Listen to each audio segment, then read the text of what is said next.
Hello my class 10 students, कैसे हैं आप सभी लोग। मैं अंकिता, आपकी English educator and welcome to our channel. और बेटा, आज के इस वीडियो के अंदर देखेंगे strategy to prepare for class 10th English.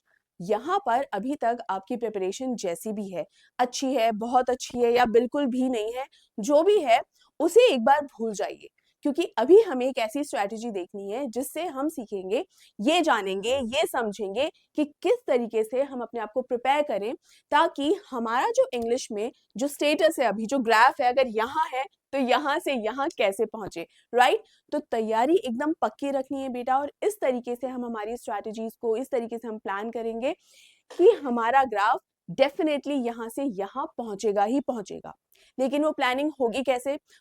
सबसे पहले तो जिस चीज से आपका आमना सामना होना है ना, उसे ढंग से समझना है, यानी हमारा क्वेश्चन पेपर। देखो, इंग्लिश जो है वो टोटल कितने मार्क्स का आता है भाई? 80 नंबर का आता है। और इसमें जो मार्क्स का ये जो 80 नंबर है, जो मार्क्स का डिवीजन होता है, कुछ कैसे होता है, 3 सेक्शंस होते हैं। तो सेक्शन ए और सेक्शन बी जो होता है वो दोनों मिला के बेटा 40 मार्क्स के होते हैं, है कि नहीं? अब अगर देखें तो आपका जो 50% पेपर जो है वो तो सेक्शन ए और सेक्शन बी ही ऑक्यूपाई कर लेते हैं। मैं ये क्यों बता रही हूँ, ये मैथ्स क्यों सिखा रही हूँ आपको? ये इसलिए सिखा रही हूँ बेटा, क्योंकि ये दोनों ऐसे सेक्शन हैं जिन पर बच्चे बहुत ज़्यादा ध्यान नहीं देते हैं। इनफैक्ट सेक्शन सी जो है, जो कि लिटरेचर पोर्शन है, पूरे साल बच्चे अधिकतर करके इस पर ही ध्यान देते हैं। ये दोनों सेक्शन, स्पेशली सेक्शन ए जो कि अनसीन पैसेज रीडिंग कॉम्प्रिहेंशन वाला सेक्शन है, उसको लेकर स्टूडेंट्स क्या करते हैं, अरे यार फाइनल एग्जाम्स में देखेंगे, फाइनल एग्जाम्स में देखेंगे। तो आपके टेस्ट भले ही हो जाए, चाहे आपके मिड टर्म एग्जाम्स हो जाए, हाफ ईयरली हो जाए, वहां तक आप हमेशा फाइनल एग्जाम्स तक के लिए ही वेट करते रहते हैं कि तब हम प्रिपेयर करेंगे। और जब फाइनल एग्जाम्स भी आ जाते हैं, तब भी बच्चों के पास इतना ज्यादा एग्जाम का प्रेशर होता है, स्ट्रेस होता है, कि उस टाइम पे वो सोचते हैं कि अभी तो अनसीन पैसेज में हमें हमारा टाइम नहीं ही लगाना है, अब तो एग्जाम में ही देखेंगे। और पहली बार इन बच्चों की मुलाकात इस अनसीन पैसेज से फाइनल एग्जाम के दिन ही होती है। तो क्या एक दूसरे से ज्यादा फेमिलियर नहीं होते? और सिंस ये बच्चे इस अनसीन पैसेज से ज्यादा फेमिलियर नहीं होते, अनजान रहते हैं, तो उसको ढंग से अटेम्प्ट भी नहीं कर पाते। इसीलिए मैं इन दोनों सेक्शंस पे ज्यादा ध्यान दे रही हूँ, क्योंकि चाहे राइटिंग स्किल्स हो, ग्रामर हो, या हमारा अनसीन पैसेज, यहाँ पर ये कुछ ऐसा सेक्शन है जो पूरे साल बच्चे ध्यान नहीं देते, और फिर इन्हीं में मार्क्स सबसे ज्यादा डिडक्ट होते हैं। जबकि वो सेक्शन है जहां पर आप फुल में से फुल स्कोर कर सकते हैं। राइट। तो अब यहाँ पर मैं आपको ये बता दूं कि ये एक ऐसा सेक्शन है जो पूरे साल मैक्सिमम नंबर ऑफ स्टूडेंट्स जो है उतना प्रिपेयर नहीं करते जितना ये सेक्शन प्रिपेयर होता है। तो अभी आपको यहीं पर ही ज्यादा ध्यान देना चाहिए। अभी 21 फरवरी को क्लास 10 का इंग्लिश का एग्जाम है। लगभग 1 महीना है आप लोगों के पास। इस 1 महीने में 8 से 10 रीडिंग कॉम्प्रिहेंशन के सेक्शन क्या आप नहीं सॉल्व कर सकते? रीडिंग कॉम्प्रिहेंशन जो कि हमारा 20 मार्क्स का है, बेसिकली 2 पैसेजेस इसके अंदर आते हैं, और बहुत ही अच्छी तरीके से अगर आप इसको प्रैक्टिस कर लें, यानी इस 1 महीने में अगर 10 रीडिंग कॉम्प्रिहेंशन के अनसीन पैसेजेस भी आपने कर लिए ना, ट्रस्ट मी, आपके लिए एग्जाम में इसे हैंडल करना बहुत ज्यादा इजी हो जाएगा। और इजी से ज्यादा मालूम में क्या हो जाएगा? आप अपना टाइम सेव कर सकते हैं। So as I always say, invest your time, never waste it, कभी भी वेस्ट मत कीजिए। तो ये 10 अनसीन पैसेज 1 महीने में करना, मुझे नहीं लगता कि आपके लिए इतना मुश्किल भी होगा। अब अगर आप सोच रहे हो मैम कि सिर्फ प्रैक्टिस करने से क्या बात बन जाएगी, हमें अटेम्प्ट इतना अच्छे से करना नहीं आता, हमें बहुत ज्यादा टाइम लगता है। हाँ, पहला, दूसरा, तीसरा जब आप करोगे बिल्कुल टाइम लगेगा, बहुत जोर भी आएगा, और कई बार स्टूडेंट्स कहते हैं मैम बहुत बोरिंग सा लगता है, तो हम डिस्ट्रैक्ट हो जाते हैं। हाँ, ये सब होगा। अगर मैं आपसे ये कहूँ ना कि नहीं ऐसा कुछ भी नहीं होगा, तो मैं झूठ बोल रही होंगी। बिल्कुल ऐसा होगा, आप परेशान भी होगे, लेकिन उसी चीज पर तो आपको विजय पानी है, उसी पर ही तो फतेह हासिल करनी है। तो भले ही आप कुछ भी फील करें, भले ही आपसे एक क्वेश्चन भी उसका सॉल्व ना हो रहा हो, आंसर नहीं लिख पा रहे हो, बट स्टिल फेस इट। बेटा, ये क्वेश्चन सॉल्व करने ही होंगे जितने भी अनसीन पैसेजेस आते हैं, ताकि आपकी एक ऐसी हैबिट हो जाए कि आप जब एग्जाम में, फाइनल एग्जाम में ये पैसेज जब अटेम्प्ट कर रहे हो, it will be easier for you to handle every question. आपको, आप और ज्यादा अच्छे से फेमिलियर हो जाते हो क्वेश्चन से, किस तरीके के क्वेश्चंस आते हैं, किस तरीके के अनसीन पैसेजेस आते हैं और कौन से अनसीन पैसेजेस देखने होते हैं। प्रीवियस ईयर क्वेश्चन पेपर्स, भाई PYQs हैं, उन्हें उठाओ, उन्हें उठाओ और करो सॉल्व।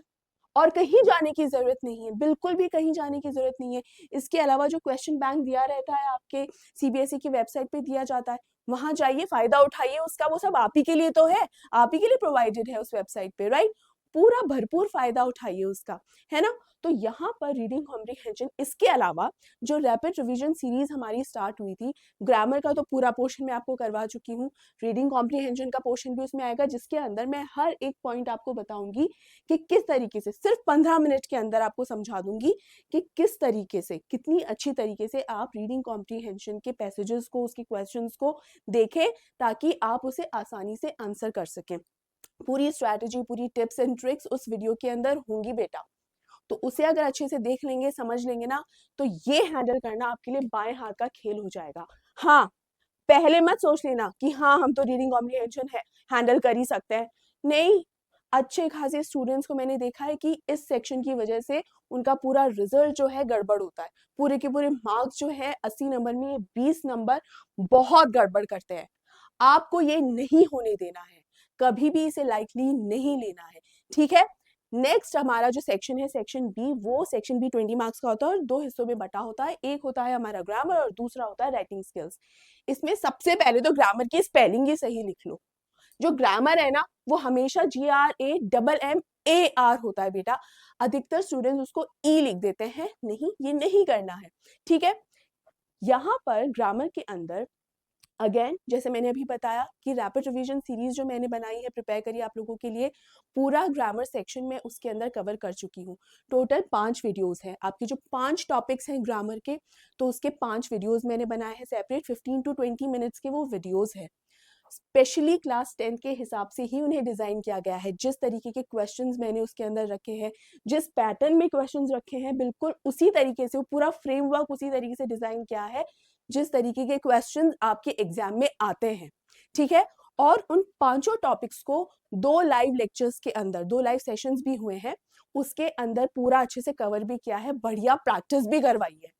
आप बस वो वीडियोस देख लो, अच्छे से उसे समझ लो, आप मतलब सफिशिएंट है, मोर देन इनफ है वो।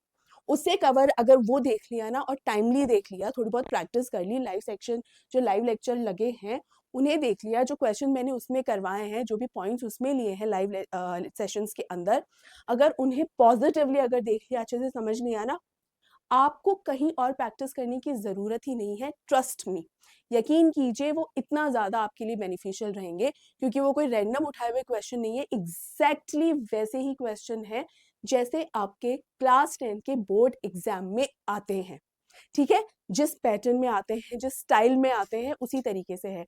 तो आपको बहुत बहुत बहुत हेल्प मिलेगी।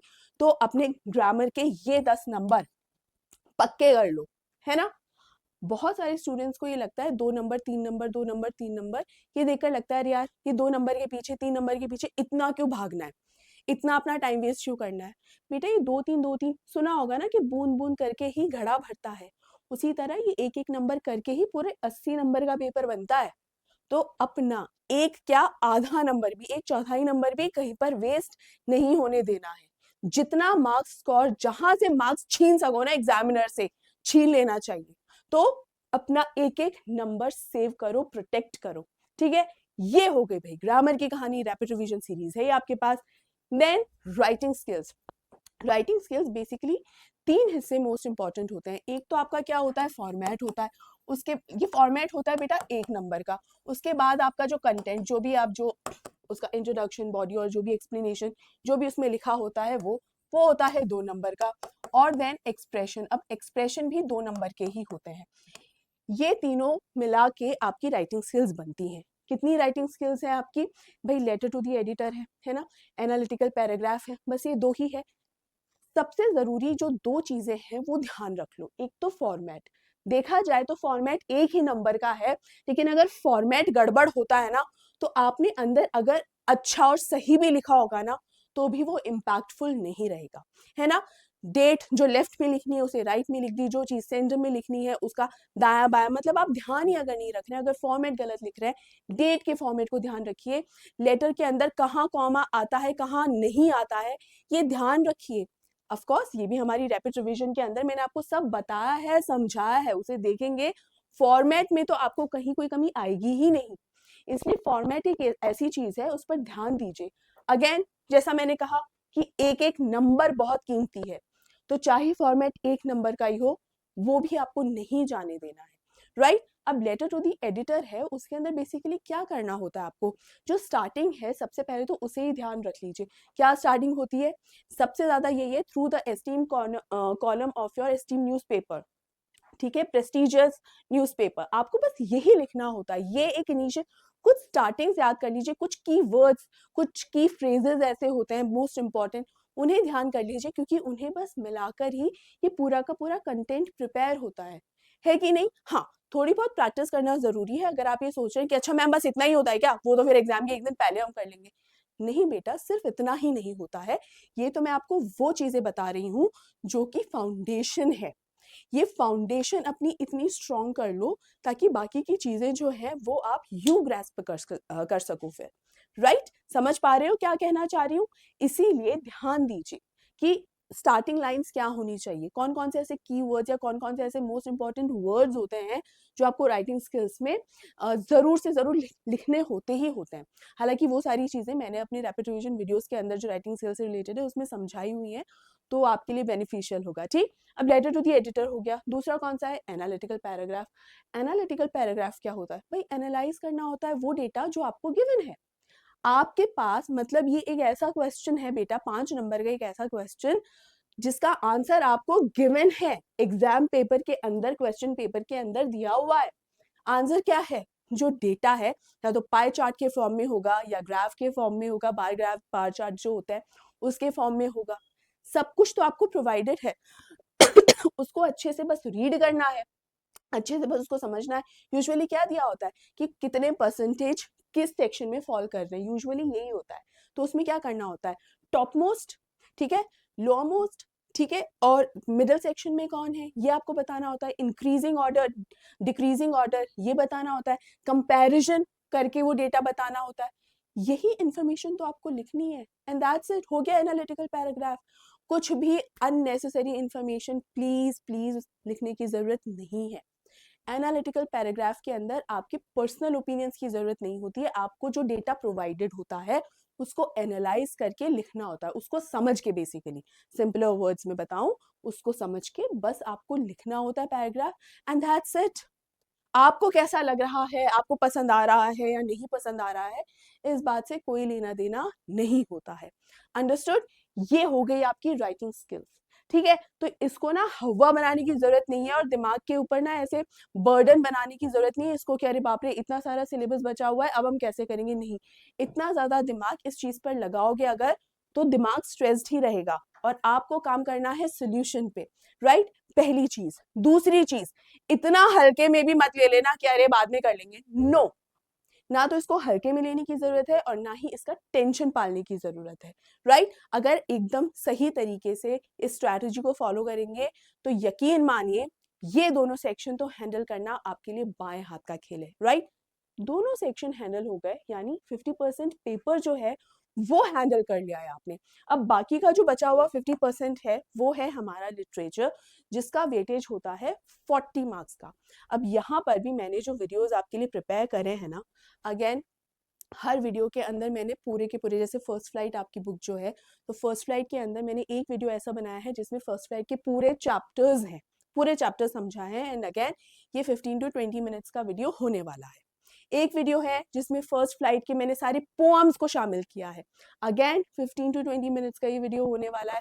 एंड फुटप्रिंट्स विदाउट फीट जो कि आपकी दूसरी बुक है, उसमें भी 9 चैप्टर्स हैं, वो 9 चैप्टर्स का भी सिंगल वीडियो में मैंने सब समझाया हुआ है। एंड अगेन 15 to 20 मिनट्स का वो वीडियो है। अब मैंने ऐसा क्या समझाया, ऐसा तो है नहीं कि वीडियो के अंदर सिर्फ मैंने जो नाम है, जो टाइटल है उस चैप्टर के, बस वही पढ़े होंगे, नहीं।